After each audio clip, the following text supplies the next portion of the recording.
أهلا بكم. جريمة، صدمة، سميها زي ما بدك. قصة سيف الخوالدة من الطفيلة، هذا الشاب الوسيم. قصة مش عادية، قصة مؤلمة.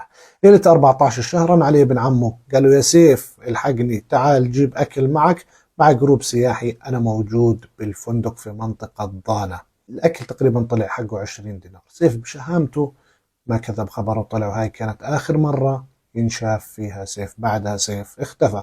أبوه حب يطمن عليه، اتصل ما في رد. مرت الساعات، أبوه قلق، رن على ابن عمه سأله وين سيف، قال له سيف نزل على العقبة مع الشباب. والصدمة إنه القاتل كان يدور عليه معهم كأنه ما عمل إشي. يوم عرفت انه يوصل انجنيت بيمشي معي يزم، اقسم بالله يومين وهو بدور معاي وبلعب في النادي البلياردو وبمشي في القادسية رافع راسه، ما في شيء. لكن سبحان الله، نقطة دم صغيرة كانت موجودة على خشبة كانت كفيلة تكشف كل شيء. وخيوط واحدة من أصعب القضايا في الأردن بسبب أنه الجثة مختفية. التحقيق بدأ والحقيقة كانت أقسى من الخيال.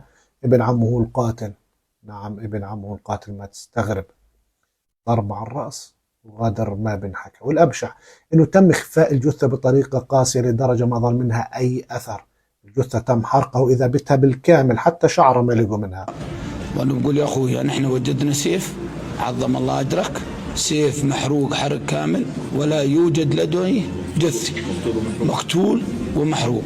سيف انقتل غدر وانحرم حتى من القبر.